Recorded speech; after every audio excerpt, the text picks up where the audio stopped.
الحمد لله رب العالمين،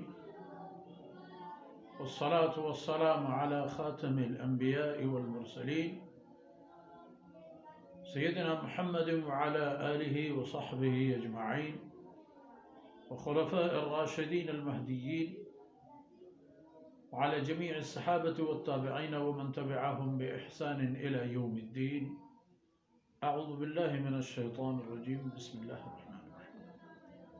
لإيلاف قريش إيلافهم رحلة الشتاء والصيف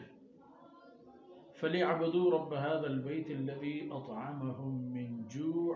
وآمنهم من خوف. سبحانك لا علم لنا إلا ما علمتنا إنك أنت العليم الحكيم. رب اشرح لي صدري ويسر لي أمري واحلل عقدة من لساني يفقهوا قولي واجعل لي وزيرا من أهلي رب زدني علما وارزقني فهما. ثم أما بعد. عزیز بھائیوں، بہنوں اور پیارے بچوں، یہ سورہ بھی مکی سورتوں میں سے ایک سورہ ہے اور نام ہے اس مبارک سورت کا قریش، سورہ قریش، اور ہدف بھی قریش ہے، خطاب کا رخ بھی قریش ہے۔ اللہ رب العزت نے اس قوم سے دنیا کی امامت، قیادت، سیادت اور رفاقت کا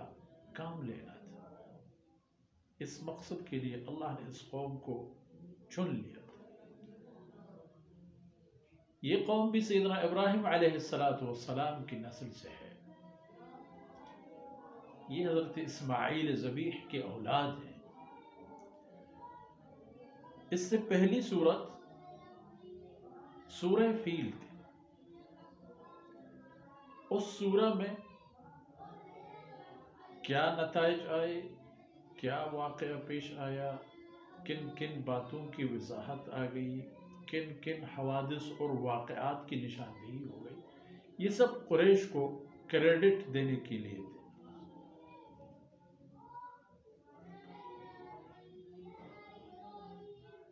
کفار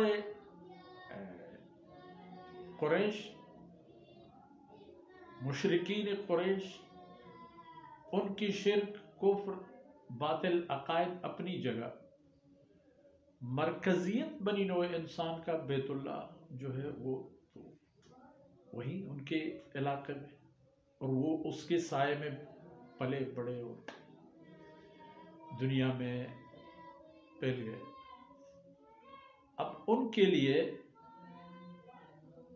آگے چل کر جناب محمد رسول اللہ صلی اللہ علیہ وسلم کی بعثت اور آپ صلی اللہ علیہ وسلم کے ساتھ قریش کی چیدہ چیدہ لوگوں کی رفاقت، اور پھر ایک موقع ایسا آنا کہ پورے قریش کا آپ صلی اللہ علیہ وسلم کے مرید اور تابع امر ہونا، یہ بات کی باتیں تھی جو اپنے وقت پر یہ سب باتیں آ گئی۔ تو فیل کے واقعہ نے قریش کی داغ بٹھا دی پورے جزیرہ میں،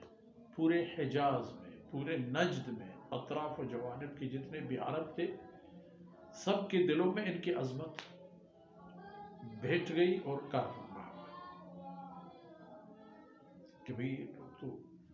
ان کے دفاع میں اللہ نے آسمان سے لشکر نازل فرمائے۔ اب ان کو اس بات کا فائدہ ملا کہ وادی مکہ جو دراصل ایک ایسی زمین ہے کہ جہاں نہ تو کوئی ایسی فصل اور زراعت ہوتی ہے، نہ کوئی مال مویشی پالنے کی بڑھ چڑھ کر بہت بڑے کام ہوتے ہیں، ان کا انحصار ہوتا تھا تجارت، اور تجارت کے لیے ان کے لیے اللہ رب العزت نے دو میدان کھول دیے تھے، دو رستے اللہ نے ان کے سامنے دے دیے تھے۔ حسب موسم وہ اپنی منزل کا تعین کرتے، گرمیوں میں وہ شام جاتے جو سرد علاقہ ہے، آنے جانے میں انہیں تکلیف نہ ہوتی تھی، اور وہاں اپنی مال بیچنے اور وہاں سے خریداری کے لیے بھی ان کو بہت موسم تکلیف دہنی ہوتی تھی ان کے لیے، چونکہ خود گرمی کے عادی تھے اور سرد علاقہ ہونے کی وجہ سے گرمی ناقابل برداشت نہیں ہوتی، اور سردیوں میں پھر وہ یمن چلے جاتے تھے جو گرم سیر ایریا ہوتا تھا۔ لإیلاف قریش، فرماتے ہیں قریش کی دلجوئی کے لیے اور ان کی ہمت افزائی کے لیے، ان کی ترغیب اور تحریص کے لیے ہم نے یہ نظام قائم کیا کہ ایلافہم رحلۃ الشتاء والصیف، کہ سردیوں اور گرمیوں میں ان کے لیے نقل و حرکت، سفر، آنا جانا ان کے لیے پسندیدہ بات ہو گئی۔ گرمیوں میں سرد علاقوں میں جاتے تھے، سردیوں میں گرم علاقوں میں جاتے تھے، اور یہ بات ان کے دل کو بھاتی تھی۔ اب ان کو بھی بات یاد رکھنی چاہیے، ان کو یہ بات یاد رکھنی چاہیے کہ جب دو بڑی سہولتیں ان کے سامنے آ گئی، جو ان کا مشغلہ تجارت ہونے کے سبب وہ مجبور تھے کہ وہ اپنے سفروں میں آتے جاتے رہے، بیٹھیں گے تو کچھ نہیں ہوگا، اور ان کے پاس جتنے بھی مال مویشی تھے وہ سب تجارتی مقاصد کے لیے ہوتے تھے، کسی کے پاس 100 200 300 اونٹ، 1000 اونٹ وغیرہ جتنے ہوتے تھے، نقل و حمل انہی کی بنیاد پر ان کے ٹرانسپورٹ یہی ہوتے تھے، ان کے سواری اور ان کے کارگو دونوں یہی ہوتے تھے۔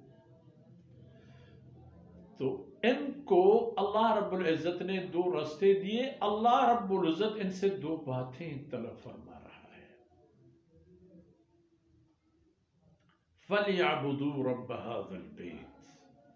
اب ان کے حق نمک کا بھی تو تقاضا یہی ہے کہ وہ اس بیت کے رب کے عبادت کرنے والے بنے، موحد بنے۔ یہ جو لات و عزا وغیرہ وغیرہ انہوں نے بنائے ہیں، اور ایک بتوں کا انبار لگایا ہے، انہوں نے شو روم بنایا ہے بتوں کا، یہ سب چھوڑ دیں اور ان کو اس بیت کے رب کی عبادت کرنی ہے، اور وہ ہے اللہ کی عبادت کرنی چاہیے، کیونکہ دو باتیں ان کے پاس ہیں، الذی اطعمہم من جوع، اسی رب نے تو بھوک پیاس کی حالت میں ان کو کھلایا پلایا ہے، کیونکہ امن، شہر کے اندر امن، یہ وَيُتَخَطَّفُ النَّاسُ مِنْ حَوْلِهِمْ،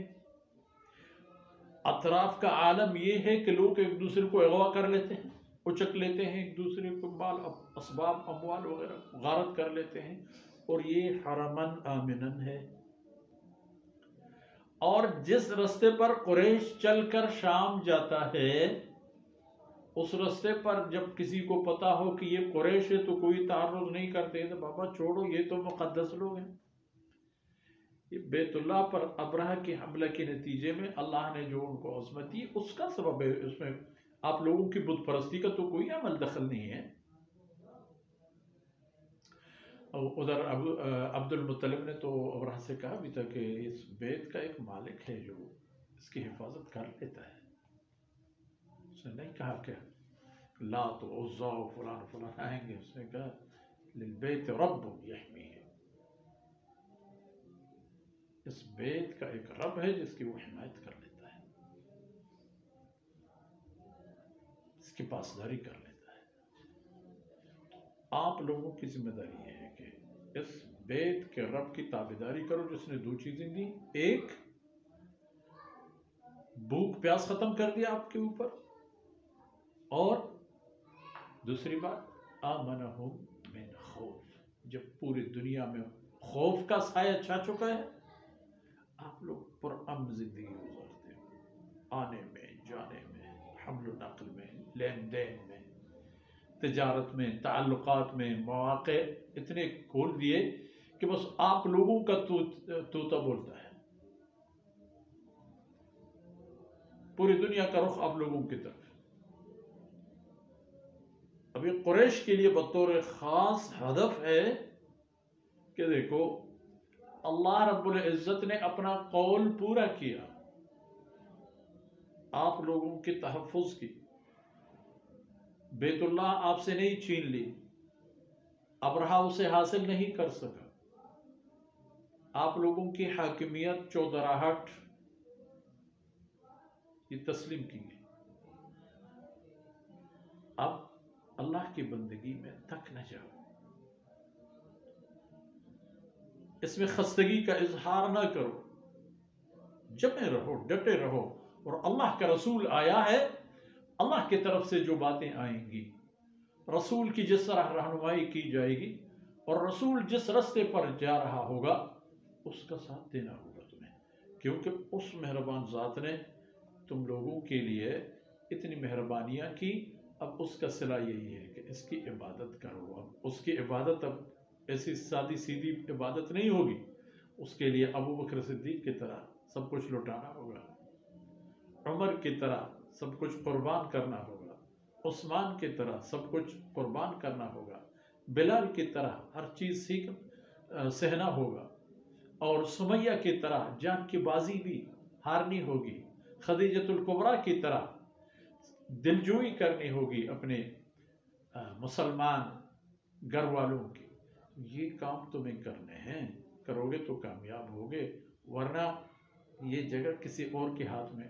آنے والی ہوگی اگر یہ کام نہیں کرو۔ جس طرح ہرقل نے آن حضرت صلی اللہ علیہ وسلم کے والا نامہ پڑھ لی اور پھر اپنے مصاحبین سے کہا کہ ابو سفیان سے جو میں نے سوال و جواب کیا اس نے مجھے وہی بتا دی جو میں جان رہا ہوں، جن کا ہمارے پاس علم ہے، اگر اس کی بات سچ ہے تو جس کی وہ بات کر رہے ہیں، جس کا حکم نامہ شرف نامہ میرے پاس آیا ہے، ایک دن وہ یہاں حاکم ہوگا جہاں میرے پاؤں رکھے ہوئے، یعنی میری سلطنت اور میری بادشاہی،